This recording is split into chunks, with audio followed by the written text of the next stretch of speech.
नमस्कार मित्रों, जय हिंद, वंदे मातरम। मैं सत्य प्रकाश पुनः आप सबों का चाणक्य ट्यूटोरियल पर हार्दिक अभिनंदन करता हूं। कैसे हैं आप सब? आशा है कि सब लोग स्वस्थ व प्रसन्न होंगे, अपने अपने घरों में होंगे। मैं इस अध्याय का पार्ट 2 अर्थात फाइनल कंक्लूजन आप लोगों के समक्ष लेकर उपस्थित हूं। मित्रों, बहुत ही महत्वपूर्ण नोट है यह और मुझे बहुत मेहनत लगा इसे तैयार करने में, लेकिन इस अध्याय से आपका कोई प्रश्न नहीं छूटेगा। सर्वाधिक प्रश्न यहां से पूछे जाते हैं और यह मेरी गारंटी है कि कोई भी प्रश्न आपका यहां से छूटने वाला नहीं है। बहुत ही मजा आने वाला है इस सेशन में। यदि आपने पहला पार्ट नहीं देखा है तो उसे जाकर अवश्य आप देख लें। मित्रों, आइए शुरू करते हैं इस दूसरे पार्ट को। हमने देखा था कि पारिस्थितिकी तंत्र के घटक क्या क्या हैं। ठीक है, दो भागों में हमने विभाजित किया था, जैविक घटक और अजैविक घटक। जैविक घटक को हमने उत्पादक, उपभोक्ता और अपघटनकर्ता में विभाजित किया था। अब देख लेते हैं मोटी मोटी बातें इनके विषय में। उत्पादक क्या है? जो अपना भोजन स्वयं बनाते हैं। जो अपना भोजन स्वयं बनाए वह क्या है? उत्पादक। जैसे में पेड़ पौधे, ठीक है, हरे पेड़ पौधे अपना भोजन स्वयं बनाते हैं। उपभोक्ता, जो अपना भोजन स्वयं नहीं बनाते और जो अपने भोजन के लिए कहीं ना कहीं उत्पादक अर्थात पेड़ पौधों या फिर अन्य पर निर्भर करते हैं, अन्य उपभोक्ताओं पर निर्भर करते हैं। अब इन्हें हमने कई श्रेणियों में विभाजित किया है। नंबर 1, प्राथमिक उपभोक्ता। प्राथमिक उपभोक्ता क्या है? जो केवल और केवल साग सब्जी खाते हैं। ठीक है, यूं कह लें कि ये शाकाहारी होते हैं, जो पूर्णतः पेड़ पौधों पर निर्भर होते हैं, अर्थात ये शाकाहारी होते हैं। जैसे में टिड्डा, टिड्डा घास खाता है, बकड़ी, बकड़ी भी घास खाती है और अन्य पौधों के पत्तियों को खाती है। इसके अतिरिक्त हिरण, हिरण की भी वही स्थिति है। इसके अतिरिक्त आप देख सकते हैं गाय, गाय के साथ साथ मैं भी शाकाहारी हूं। आइए, द्वितीयक उपभोक्ता। ठीक है, ये द्वितीयक उपभोक्ता जो है, जो शाकाहारी जीवों को खा जाते हैं, इन बेचारों को खा जाते हैं। ठीक है, जैसे में मेढक, मेढक क्या करता है? टिड्डा को खा जाता है। टिड्डा ने घास को खाया और मेढक ने उसको खा गया। ठीक है, क्लियर। बिल्ली, बिल्ली की भी यही स्थिति है। चूहा बेचारा शाकाहारी होता है, वह अनाज वगैरह खाता है और उस चूहे को खा गई बिल्ली। ठीक है, तो शाकाहारी को खाने का जो धंधा करते हैं वो है द्वितीयक उपभोक्ता। तृतीयक उपभोक्ता से मिलते हैं। ये क्या करते हैं? या तो प्राथमिक उपभोक्ता को खाते हैं या द्वितीयक उपभोक्ता को खाते हैं या फिर दोनों को खाते हैं। जैसे आप शेर को देखो, शेर हिरण को भी खा जाता है। ठीक है, हिरण क्या है? हिरण प्राथमिक उपभोक्ता है, क्योंकि यह पूर्णतः शाकाहारी है और यह पूर्णतः पेड़ पौधों की पत्तियों एवं घास पर निर्भर है। ठीक है, और लोमड़ी को भी नहीं छोड़ता, लोमड़ी को भी खा जाता है। लोमड़ी खरगोश को खाती है, खरगोश शाकाहारी है। ठीक है, और खरगोश को लोमड़ी खा जाती है और लोमड़ी को भी छोड़ता नहीं है यह शेर, शेर लोमड़ी को भी खा जाता है। इसके बाद आते हैं सर्वाहारी पर। सर्वाहारी वो जीव हैं जो उत्पादक को भी खाते हैं और साथ साथ उपभोक्ताओं को भी खाते हैं, अर्थात ये किसी को नहीं छोड़ते। देख लो भाई कौन कौन से हैं, उन नालायकों को देखो ठीक से। मनुष्य सर्वप्रथम, मैंने यहां मानव नहीं लिखा क्योंकि इसमें मानवता नहीं है, जानबूझकर ऐसा किया मैंने। मनुष्य और बिल्ली। ठीक है, ऐसे उदाहरण बहुत सारे आपको मिल जाएंगे। आते हैं, बात करते हैं अपघटनकर्ता की। ये क्या करते हैं? मृत जीव जंतुओं को खाते हैं तथा मृत शरीर के कार्बनिक पदार्थों को सरल भौतिक तत्वों में अपघटित कर देते हैं। फलस्वरूप वह उसे सरने में मदद करते हैं और कहीं ना कहीं उसे सरल भौतिक तत्वों में तोड़ देते हैं। फलस्वरूप वह आसानी से खाद बन जाता है। ठीक है, इसका ये भोजन भी करते हैं, जैसे में जीवाणु और कवक। ठीक है, अजैविक घटक।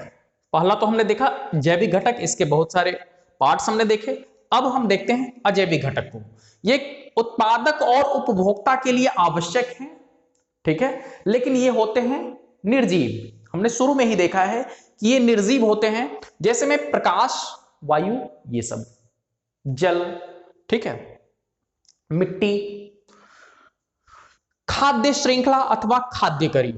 खाद्य श्रृंखला विभिन्न जीवों का वह क्रम है जिसके द्वारा एक पाड़ी तंत्र में खाद्य ऊर्जा का प्रवाह होता है, ठीक है। पाड़ी तंत्र में खाद्य ऊर्जा का प्रवाह होता है और यह एक दिशीय होता है, यह बात ध्यान में रखना। जैसे उदाहरण एक देख लेते हैं, यह कई स्तर का हो सकता है, जैसे द्विस्तरीय, त्रिस्तरीय, 4 स्तरीय, 5 स्तरीय तक होता है, ठीक है। आप देख सकते हैं जैसे टिड्डे ने घास को खाया और उस टिड्डे को किसने खाया?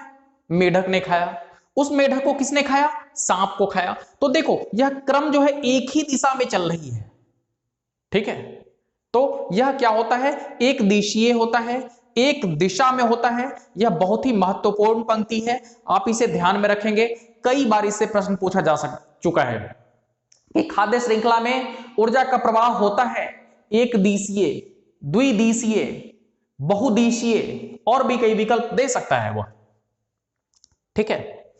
उपभोक्ता द्वारा 10% संचित ऊर्जा के रूपांतर को लिंडमैन का 10% सिद्धांत कहा जाता है। मित्रों बहुत बड़ी बात है और इसे समझना हमें जरूरी है। लिंडमैन का 10% का सिद्धांत क्या कहता है? लिंडमैन का 10% सिद्धांत यह कहता है कि ऊर्जा का जो प्रवाह होता है उसमें 90% ऊर्जा की हानि होती है और केवल 10% ऊर्जा का ही कोई उपभोग कर पाता है, कोई उपभोक्ता उसका उपभोग कर पाता है। जैसे मैं आपको बता दूं, उदाहरण यहां दे रखा है वैसे, जैसे सूर्य से यदि 1000 यूनिट ऊर्जा का संचार हुआ, 10,000 यूनिट ऊर्जा का संचार हुआ, ठीक है, तो इससे पेड़ पौधों को अर्थात उत्पादक को कितना मिलेगा? इसका केवल और केवल 10% ही मिलेगा। शेष 90% यानी कि 9000 यूनिट जो है वह बर्बाद हो जाएगा।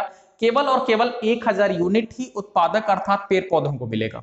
अब देखो इन पेड़ पौधों को कौन खाता है? प्राथमिक उपभोक्ता। प्राथमिक उपभोक्ता कौन है? जो शाकाहारी है, जो पेड़ पौधों को खाते हैं, ठीक है। तो प्राथमिक उपभोक्ता को अब कितना मिलेगा? इसका 10% अर्थात मात्र 100 यूनिट इसे मिलेगा।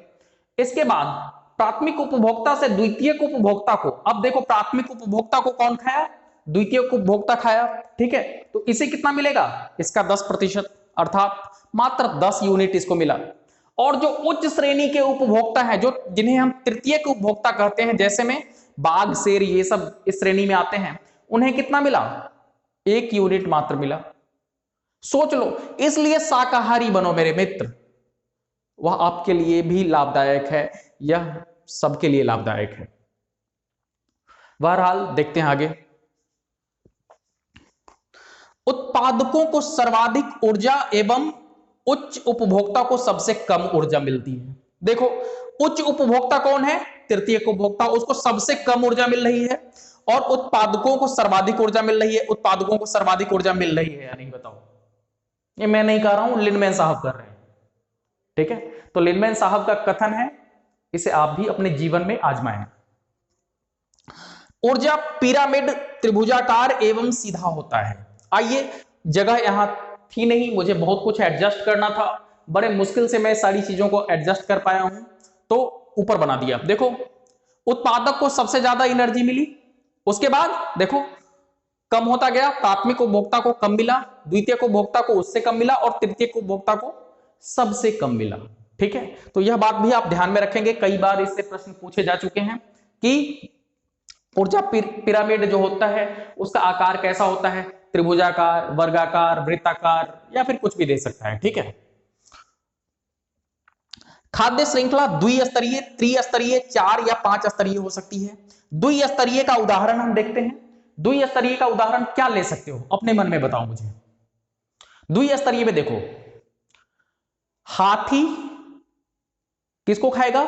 ईख को खाएगा या फिर जो भी है घास को खाएगा। तो यह क्या हुआ? द्विस्तरीय हो गया। ठीक है। त्रिस्तरीय, त्रिस्तरीय में देखो घास को किसने खाया, टिड्डा ने, और टिड्डा को किसने खाया, मेढक ने। देखो ये 3 स्तर का हो गया। ठीक है, इसी ढंग से 4 स्तरीय और 5 स्तरीय भी हो सकते हैं। ठीक है, देखते हैं अगला, खाद्य जाल। अनेक खाद्य श्रृंखलाओं का समूह खाद्य जाल कहलाता है। देखो खाद्य जाल क्या है, यह कई खाद्य श्रृंखलाओं का मिला जुला रूप है। ठीक है, अब देखो एक घास को ही देख लो, घास को हिरन भी खा रहा है, घास को टिड्डा भी खा रहा है, घास को गाय भी खा रही है, घास को बकरी भी खा रही है। अब बकरी को भी देख लो, बकरी को बाघ भी खा रहा है, बकरी को शेर भी खा रहा है, या फिर उच्च स्तर के जो भी उपभोक्ता हैं वो सब खा रहे हैं, इसके साथ साथ इंसान भी खा रहा है।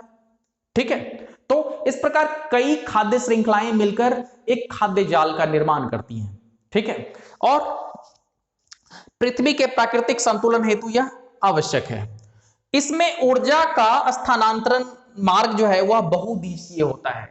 हमने देखा खाद्य श्रृंखला में एक दिशा में जा रहा था, लेकिन इसमें बहुत दिशा में जा रहा है। अगर मान लो कि यह घास है तो घास से हिरन को भी ऊर्जा मिल रही है, कहीं ना कहीं गाय को भी मिल रही है, कहीं ना कहीं उस अगर कोई शाकाहारी व्यक्ति है तो उसका भक्षण वो कर रहा है। ठीक है, तो ऊर्जा का संचरण जो है वह बहुत सारी दिशाओं में हो रहा है, अर्थात बहुदिशीय हो रहा है, अनेक दिशाओं में हो रहा है। अब देखते हैं पर्यावरण संरक्षण हेतु अंतरराष्ट्रीय सम्मेलन, जो कि बहुत महत्वपूर्ण है। कई बार, न जाने कितनी बार इनसे प्रश्न पूछा गया है। मैंने आपसे यह कहा है कि यह सेशन आपके लिए बहुत महत्वपूर्ण है और बिल्कुल हम उसी एनर्जी के साथ आपके लिए तैयार हैं। आप हमारे साथ बस बने रहो, मैं सारा कोर्स यहां कंप्लीट करवाऊंगा, वह भी फ्री ऑफ कॉस्ट। अपने मित्रों से इस चैनल को साझा करें, चैनल को सब्सक्राइब करें यदि आप नए हैं। यदि आपने पुरानी वीडियोस नहीं देखी है तो उन पुरानी वीडियोस को भी देखें। इस पर्यावरण के कई वीडियोस जो हैं वो भूगोल में भी उपलब्ध हैं। मैं कोशिश करूंगा कि उन वीडियोस को इसके प्लेलिस्ट में भी साझा कर दूं। मैं बहुत जल्दी उसे तैयार करूंगा आपके लिए। आप बस बने रहो और ईमानदारी से पढ़ाई करते रहो घर पर। लॉकडाउन का यह अर्थ नहीं है कि घर में सोते रहो। ठीक है, आइए बात करते हैं स्टॉकहोम सम्मेलन, जो कि स्वीडन का एक शहर है। ठीक है, स्टॉकहोम सम्मेलन जो कि 1972 में हुआ था और दिन क्या था, 5 जून। ठीक है, इसी दिन विश्व पर्यावरण दिवस मनाया जाता है। इसी दिन उद्घोषणा हुई थी कि यह दिन विश्व पर्यावरण दिवस के रूप में मनाया जाएगा। अंतरराष्ट्रीय स्तर पर पर्यावरण संरक्षण हेतु यह पहला प्रयास था। पर्यावरण संरक्षण के लिए तो हम प्रयास ही नहीं करते, दिन रात पेड़ों की अंधाधुंध कटाई लोग कर रहे हैं। मित्र, एक बात आप ध्यान रखना, लॉकडाउन के बाद आप सभी मित्रों से मेरा अनुरोध है कि एक एक पेड़ सभी मित्र लगाएं जो मेरा चैनल देख रहे हैं। ठीक है, न्यूनतम एक एक पेड़ लगाएं, और अधिक लगा सके तो यह और भी अच्छी बात होगी हमारे लिए। पर्यावरण संरक्षण हेतु अंतरराष्ट्रीय स्तर पर यह पहला प्रयास था। इसमें 119 देशों ने हिस्सा लिया था। कितने देशों ने हिस्सा लिया था? 119 देशों ने। सारी बातें यहीं पर याद करते चलना। एक बार यदि मेरी बात ध्यान से आपने सुन लिया तो आसानी से चीजें याद हो जाएंगी। सभी के लिए एक ही पृथ्वी का सिद्धांत इसमें अपनाया गया था। इसमें सभी के लिए एक ही पृथ्वी का सिद्धांत अपनाया गया। इस सम्मेलन में संयुक्त राष्ट्र पर्यावरण कार्यक्रम अर्थात यूएनईपी, इसका फुल फॉर्म भी आपसे पूछा जाता है, यूनाइटेड नेशंस एनवायरमेंटल प्रोग्राम का जन्म हुआ। इसका उद्देश्य क्या था? अंतरराष्ट्रीय स्तर पर पर्यावरण संरक्षण एवं उसमें सुधार करना। ये बातें आप ध्यान में रखना। ठीक है, पृथ्वी सम्मेलन 1992। ठीक है, अर्थ समिट 1992, यह कब हुआ था? 3 जून को ब्राजील की राजधानी रियो डी जेनेरियो में। ठीक है, पृथ्वी सम्मेलन का आयोजन ब्राजील की राजधानी रियो डी जेनेरियो में 3 जून 1992 को हुआ था। पर्यावरण और विकास पर एक दस्तावेज इसमें जारी किया गया था जिसका नाम था एजेंडा 21, जो कि बहुत महत्वपूर्ण है। जो पीसीएस लेवल की तैयारी करते हैं उनके लिए तो यह बहुत ज्यादा महत्वपूर्ण है। ठीक है, इसमें 182 देशों ने हिस्सा लिया। 182 कंट्रीज इन्होंने हिस्सा लिया। भारत में पर्यावरण संरक्षण के कुछ प्रयास किए गए हैं, देख लेते हैं उन्हें। पर्यावरण संरक्षण अधिनियम 1986, 19 नवंबर 1986 से इसे लागू किया गया। ठीक है, उद्देश्य क्या था? पर्यावरण संरक्षण एवं सुधार के लिए योजना तैयार करना। मित्रों, योजना केवल मत तैयार करो, योजना का क्रियान्वयन करो, क्योंकि योजनाएं तो बहुत तैयार होती हैं, योजनाओं के क्रियान्वयन की हमें आवश्यकता है, उसके एप्लीकेशन की आवश्यकता है। ठीक है, और आशा है कि आप सभी एक एक पेड़ लगाएंगे। पर्यावरण संबंधी प्रमुख आंदोलन को हम देखते हैं, कौन कौन से आंदोलन हुए हैं। चिपको आंदोलन, ठीक है, इसके नेता कौन थे? सुंदरलाल बहुगुणा। न जाने कितनी बार और कितने कॉम्पिटिटिव एग्जाम में यह प्रश्न पूछा जा चुका है कि चिपको आंदोलन के नेता कौन थे। चिपको आंदोलन के नेता सुंदरलाल बहुगुणा थे। इसमें क्या होता था कि महिलाएं पेड़ों से चिपककर पेड़ों की रक्षा करती थी। इसकी शुरुआत कहां से हुई है? उत्तराखंड के गोपेश्वर शहर के रेनी गांव से। यह बात ध्यान में रखना, कई बार पूछा गया है। उत्तराखंड के गोपेश्वर शहर के रेनी गांव से। ठीक है, इसके बाद क्या हुआ? घटना क्या घटी? राजस्थान के जोधपुर के खेजरली गांव में खेजरी वृक्ष की रक्षा करते हुए अमृता देवी बिश्नोई ने अपनी जान कुर्बान कर दी थी। यह ज्यादा दिन पहले की घटना नहीं है, लगभग 300 वर्ष पूर्व की घटना है। ठीक है, अपिक्को आंदोलन 1993, 1993, इसके नेता कौन है? पांडुरंग हेगड़े। ठीक है, यह कर्नाटक से इसकी शुरुआत हुई। यह चिपको आंदोलन का ही रूप था। ठीक है, तो आपसे यहां पर बस एक प्रश्न दो प्रश्न पूछा जाता है कि इसकी शुरुआत कब हुई थी? 1993 में। इसके नेता कौन थे? पांडुरंग हेगड़े थे, और शुरुआत कर्नाटक से हुई थी। तीनों बातों को ध्यान में रखना। नर्मदा आंदोलन 1989, इसके प्रमुख नेता थे बाबा आमटे। बाबा आमटे, आसानी से याद हो जाएंगे, आम में टे लगा दो, आमटे। ठीक है, और मेधा पाटेकर, नाना पाटेकर नहीं भाई, मेधा पाटेकर। ठीक है, आंदोलन की शुरुआत नर्मदा नदी पर बन रहे बांध के विरोध में हुई। बांध के विरोध में इसलिए हुई क्योंकि बांध के किनारे वहां के जो भी लोग बसे हुए थे, उन बेचारों का घर उजड़ जाता, उन गरीब लोगों का घर उजड़ जाता, उन्हें आश्रय कौन देता। ठीक है, तो इन सब चीजों को लेकर और भी पर्यावरण की क्षति हो रही थी, तो इसके कारण इन्होंने बांध बनने के विरोध में इन्होंने आंदोलन किया था। पर्यावरण संरक्षण संबंधी पुरस्कार, ठीक है, कैसे याद रखोगे? कौन सी फिल्म थी मुन्ना भाई, जिसमें पूछा जाता है कि वो गांधी जी पर प्रश्न पूछा जाता है ना कि महात्मा गांधी के कौन कौन से बेटे थे, तो वो संजय दत्त का एक चेला कहता है राजीव गांधी, इंदिरा गांधी, है ना। ठीक है, तो उसे याद रख लेना, इंदिरा गांधी पर्यावरण पुरस्कार। ठीक है, संगठन या व्यक्ति विशेष को यह दिया जाता है। ठीक है, पर्यावरण संबंधी कुछ विशिष्ट योगदान के लिए। ठीक है, 1987 में इसकी शुरुआत हुई थी। ठीक है, इसके बाद राजीव गांधी पर्यावरण पुरस्कार, इसकी शुरुआत 1993 में हुई। औद्योगिक संस्थानों और इकाइयों को दिया जाता है पर्यावरण संबंधी योजनाओं को लागू करने के लिए। तो आप ध्यान में रखना कि इंदिरा गांधी पर्यावरण पुरस्कार जो है वह व्यक्ति विशेष या फिर किसी संगठन को दिया जाता है, जबकि राजीव गांधी पर्यावरण पुरस्कार जो है यह औद्योगिक संस्थानों को या फिर इकाइयों को दिया जाता है। इतना अंतर है। पर्यावरण संबंधी दिवस, सप्ताह एवं माह, जो कि आपको याद रखना बहुत जरूरी है, इससे न जाने कितनी बार प्रश्न आया है। ठीक है, यह पूरा अध्याय आपके लिए बहुत महत्वपूर्ण है। पृथ्वी दिवस कब मनाया जाता है? 22 अप्रैल को मनाया जाता है, याद रखेंगे। विश्व पर्यावरण दिवस 5 जून को, पीछे भी हमने देखा है। विश्व पर्यावरण संरक्षण दिवस 26 नवंबर को। ठीक है, इसी दिन हमारा संविधान बनकर तैयार हुआ था, इससे आसानी से याद हो जाएगी बातें। ठीक है, जैव विविधता दिवस 22 मई को। विश्व प्रकृति दिवस 3 अक्टूबर को। अब कुछ सप्ताह और माह के विषय में देखते हैं। वन महोत्सव सप्ताह कब मनाया जाता है? जुलाई और फरवरी के प्रथम सप्ताह में। वन महोत्सव सप्ताह जुलाई और फरवरी का के प्रथम सप्ताह में मनाया जाता है। वन्य जीव सप्ताह कब मनाया जाता है? 1 से 7 अक्टूबर, अर्थात अक्टूबर माह के प्रथम सप्ताह में। ऐसा भी आपके पास विकल्प होता है। ठीक है, राष्ट्रीय पर्यावरण जागरूक माह कब मनाया जाता है? 19 अक्टूबर से 18 नवंबर तक, 1 महीने यह चलता है, 19 अक्टूबर से 18 नवंबर। ठीक है, इसके बाद विश्व में पर्यावरण संरक्षण हेतु कार्य करने वाली संस्था का नाम क्या है? WWF, world wild life fund for nature. इसका फुल फॉर्म भी आपसे पूछा जाता है। ठीक है, आशा है कि आपको यह सेशन पसंद आया होगा। वीडियो को अंत तक देखने के लिए बहुत बहुत धन्यवाद आपका। मिलता हूं मैं नेक्स्ट सेशन में, तब तक के लिए जय हिंद। वीडियो को लाइक करें, यदि पसंद ना आए तो अनलाइक भी करें, और अनलाइक क्यों किया है आपने, इसका कारण भी हमें कमेंट में अवश्य दें। धन्यवाद आप सबों का। घर में बने रहें, कोरोना के विरुद्ध हम जंग जीतने वाले हैं।